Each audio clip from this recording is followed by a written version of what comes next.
Assalamualaikum warahmatullahi wabarakatuh. Izin memperkenalkan diri, nama saya Ayu Sinta Dewi dari Prodi Pendidikan Sejarah semester 7 Universitas Muhammadiyah Metro. Di sini saya dibersamai oleh ketiga rekan saya, yaitu Didin Prasetyo, Anaf Dikaliana, dan Salsa Emilia Putri. Di sini kami akan menyelesaikan tugas dari mata kuliah pengantar kepariwisataan yang diambil oleh Bapak Johan MPD, di mana kami akan membahas perihal memahami sarana dan prasarana yang mendukung maupun menghambat perkembangan pariwisata. Langsung saja ke materi saya yang pertama, itu tentang pengertian dari kepariwisataan itu sendiri. Menurut Undang-Undang Nomor 10 Tahun 2009 tentang kepariwisataan, yang dimaksud dengan pariwisata itu adalah berbagai macam kegiatan wisata yang didukung oleh berbagai fasilitas serta layanan yang telah disediakan masyarakat, pengusaha, pemerintah maupun pemerintah daerah. Suwantoro itu berpendapat bahwa pariwisata adalah suatu proses kepergian sementara dari seseorang atau lebih menuju tempat lain di luar tempat tinggalnya itu sendiri karena suatu alasan dan bukan untuk melakukan kegiatan yang menghasilkan uang. Adapun menurut Kohn Meyers, itu aktivitas perjalanan yang dilakukan oleh sementara waktu dari tempat tinggal semula ke daerah tujuan dengan alasan bukan untuk menetap atau mencari nafkah, melainkan hanya untuk memenuhi rasa ingin tahu, menghabiskan waktu senggang, atau libur secara tujuan-tujuan lainnya. Berdasarkan teori-teori yang dikemukakan oleh para ahli di atas, itu bahwa pariwisata bisa disimpulkan bahwa pariwisata adalah suatu kegiatan yang didasarkan pada perjalanan yang hanya bersifat sementara waktu dan merupakan suatu kegiatan yang bisa disimpulkan bahwa kegiatan ini dilakukan perjalanan dari satu tempat ke tempat lain dengan tujuan untuk sekedar menikmati hari libur. Orang yang melakukan pekerjaan tersebut tidak melakukan kegiatan untuk mencari uang maupun nafkah dan hanya semata-mata hanya menjadi konsumen di tempat tersebut. Baiklah, mungkin itulah pengertian dari kepariwisataan. Selanjutnya akan dilanjutkan oleh rekan saya, Anaf Dikaliana. Kepadanya dipersilakan. Selanjutnya, sarana pariwisata. Sarana pariwisata adalah perusahaan-perusahaan yang memberikan pelayanan kepada wisatawan, baik secara langsung ataupun tidak langsung. Dan kelangsungan hidupnya tergantung dari wisatawan yang datang.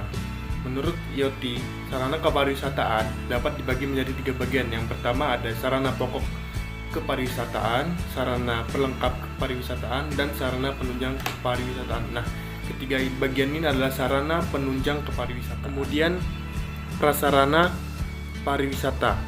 Nah, prasarana pariwisata adalah sumber daya alam dan sumber daya manusia yang mutlak dibutuhkan oleh wisatawan dalam perjalanannya ke daerah tujuan wisata seperti jalan, listrik, air, telekomunikasi, terminal, jembatan, dan lain-lain sebagainya. Untuk kelancaran dan kenyamanan bagi setiap wisatawan yang akan mengunjungi suatu objek wisata, prasarana wisata tersebut perlu dibangun, dikembangkan, dan dijaga sesuai dengan lokasi dan kondisi dari objek wisata yang akan didatangi. Prasarana merupakan fasilitas yang mendukung agar sarana pariwisata bisa berjalan dengan lancar dan berkembang sesuai dengan kebutuhan setiap wisatawan dari objek wisatawan tersebut. Sampai berbagai kebutuhan yang telah disebutkan, kebutuhan wisatawan yang antara lain adalah yang juga diperlukan dan disediakan di daerah tujuan wisata seperti perbankan untuk keuangan, rumah sakit, apotik, kantor pos, dan kantor polisi. Nah, itu adalah sarana penunjang untuk mendukung sarana dan prasarana bagi wisatawan yang ingin berkunjung ke tempat objek wisata. Amelia Putri, di sini saya akan menjelaskan bagian dampak dan kendala analisa dalam perkembangan pariwisata. Menurut Gusti Bagus, pembangunan pariwisata mampu mengembangkan aktivitas bisnis untuk menghasilkan manfaat sosial, budaya, dan ekonomi yang signifikan bagi suatu negara. Ketika pariwisata direncanakan dengan baik, seharusnya dapat memberikan manfaat bagi masyarakat pada sebuah destinasi. Menurut data tersebut dari Kementerian Pariwisata Indonesia, kendala-kendala yang dihadapi dalam pengembangan pariwisata antara lain yaitu yang pertama, pengembangan daya tarik wisata masih belum menarik. Daya tarik wisata adalah segala sesuatu yang memiliki keunikan, keindahan, dan nilai yang berupa keanekaragaman, kekayaan alam, budaya, dan hasil buatan manusia yang menjadi sasaran atau tujuan kunjungan wisatawan. Daya tarik Indonesia ini sudah sangat menarik mengingat Indonesia adalah negara yang akan alam dan budaya, namun terkendala pada pengemasan daya tarik tersebut. SDM yang masih belum paham mengelola dan mengemas daya tarik wisata sehingga menjadi sebuah kasus untuk dalam pariwisata tersebut. Contohnya kasusnya adalah pada daya tarik wisata Danau Toba. Danau Toba yang merupakan danau terbesar kedua di Asia ini sudah memiliki daya tarik yang luar biasa karena panorama alamnya ditambah lagi dengan masyarakat sekitar Danau Toba ialah masyarakat suku Batak yang memiliki kekayaan budaya yang unik dan tidak ada di daerah lain. Namun, pengemasan daya tarik ini masih belum menarik sehingga sedikit wisatawan yang kembali berkunjung ke Danau Toba. Yang kedua, terbatasnya diversifikasi produk sebagai upaya yang dilakukan pengusaha atau perusahaan untuk mengusahakan atau memasarkan beberapa produk yang sejenis dengan produk yang sudah dipasarkan sebelumnya. Terbatasnya diversifikasi produk wisata Indonesia masih terkendala akibat masalah SDM pariwisata yang masih terbatas. Banyak lulusan pariwisata yang hanya terfokus untuk membuat sesuatu yang sudah ada, namun belum ada inovasi untuk membuat diversifikasi produk yang baru, sehingga membutuhkan peran dunia pendidikan dan pemerintah untuk menunjang hal ini. Yang ketiga, masih lemahnya pengelolaan kepariwisataan. Lemahnya pengelolaan kepariwisataan ini melibatkan beberapa pihak, yaitu masyarakat lokal, pemerintahan, dan industri pariwisata. Di beberapa tempat di Indonesia masih terdapat masyarakat lokal yang belum sadar akan potensi wisata daerahnya dan masih belum terbuka dengan pendatang, sehingga apabila ada wisata asing yang berkunjung, mereka menganggap ini adalah hal yang aneh dan menjadi tontonan, sehingga menimbulkan ketidaknyamanan bagi beberapa wisatawan. Kemudian, masyarakat yang memiliki tanah di area objek wisata yang berpotensi tidak mau memberikan tanahnya untuk dikelola menjadi objek wisata, dan masih banyak lagi masalah di masyarakat lokal yang menjadi kendala perkembangan pariwisata. Pemerintah setempat, baik provinsi maupun kabupaten, belum memprioritaskan pariwisata sebagai sumber pendapat daerah, sehingga tidak memprioritaskan pembangunan pariwisata dan membiarkan potensi pariwisata di daerahnya.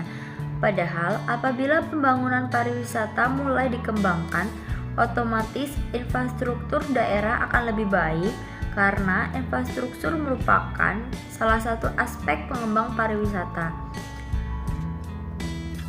Yang keempat, kualifikasi pelayanan wisata yang belum baik. Pelayan wisata ini meliputi pelayanan akomodasi, restoran, dan pemandu wisata. SDM pariwisata yang telah expert di bidangnya akan memilih bekerja di luar negeri karena penghasilan yang lebih besar, sehingga sedikit sekali yang mau bekerja di daerah.